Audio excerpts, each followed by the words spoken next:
राम राम राम राम राम राम राम राम राम नारायण नारायण। यथैधांसि समिद्धोऽग्निर्भस्मसात् कुरुतेऽर्जुन ज्ञानाग्निः सर्वकर्माणि भस्मसात् कुरुते तथा। हे अर्जुन, जैसे प्रज्वलित अग्नि ईंधनों को सर्वथा भस्म कर देती है, ऐसे ही ज्ञान रूपी अग्नि संपूर्ण कर्मों को सर्वथा भस्म कर देती है। व्याख्या। यथैधांसि समिद्धोऽग्निर्भस्मसात् कुरुते अर्जुन है। पीछे के श्लोक में भगवान ने ज्ञान रूपी नौका के द्वारा संपूर्ण पाप समुद्र को तरने की बात कही। उससे प्रश्न पैदा होता है कि पाप समुद्र तो शेष रहता ही है, फिर उसका क्या होगा।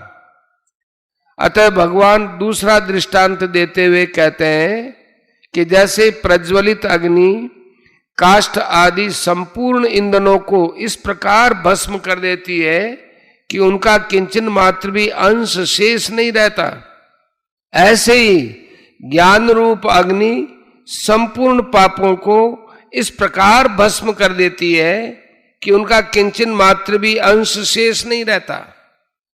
ज्ञानाग्नि सर्वकर्माणि भस्मसात् कुरुते तथा। जैसे अग्नि काष्ठ को भस्म कर देती है, ऐसे ही तत्व ज्ञान रूपी अग्नि संचित प्रारब्ध और क्रियमाण तीनों कर्मों को भस्म कर देती है। जैसे अग्नि में काष्ठ का अत्यंत अभाव हो जाता है, ऐसे ही तत्व ज्ञान में संपूर्ण कर्मों का अत्यंत अभाव हो जाता है।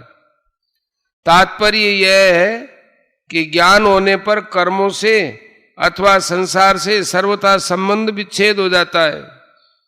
संबंध विच्छेद होने पर संसार की स्वतंत्र सत्ता का अनुभव नहीं होता, प्रत्युत एक परमात्म तत्व ही शेष रह जाता है। वास्तव में मात्र क्रियाएं प्रकृति के द्वारा ही होती है। 13 का 29वां। उन क्रियाओं से अपना संबंध मान लेने से कर्म होते हैं। नाड़ियों में रक्त प्रवाह होना, शरीर का बालक से जवान होना, श्वासों का आना जाना, भोजन का पचना आदि क्रियाएं जिस समष्टि प्रकृति से होती हैं, उसी प्रकृति से खाना पीना, चलना बैठना, देखना बोलना आदि क्रियाएं भी होती हैं।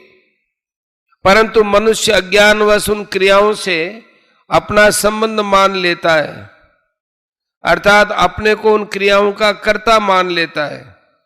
इससे वे क्रियाएं कर्म बनकर मनुष्य को बांध देती हैं।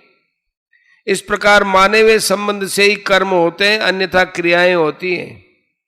तत्वज्ञान होने पर अनेक जन्मों के संचित कर्म सर्वथा नष्ट हो जाते हैं, कारण कि सभी संचित कर्म अज्ञान के आश्रित रहते हैं। अतः ज्ञान होते ही वे संचित कर्म भी नष्ट हो जाते हैं। तत्वज्ञान होने पर कर्तृत्वाभिमान नहीं होता, अतः क्रियमाण कर्म अकर्म हो जाते हैं, अर्थात फलजनक नहीं होते। प्रारब्ध कर्म का घटना अंश अनुकूल प्रतिकूल आदि परिस्थिति के रूप में जब तक शरीर रहता है तब तक रहता है, परंतु ज्ञानी पर इसका कोई असर नहीं पड़ता, कारण कि तत्वज्ञान होने पर भोक्तृत्व नहीं होता। अतः अनुकूल प्रतिकूल परिस्थिति सामने आने पर वह सुखी दुखी नहीं होता। इस प्रकार तत्वज्ञान होने पर संचित प्रारब्ध और क्रियमाण तीनों कर्मों से किंचन मात्र भी संबंध नहीं रहता। कर्मों से अपना संबंध न रहने से कर्म नहीं रहते, भस्म रह जाती है, अर्थात सभी कर्म अकर्म हो जाते हैं।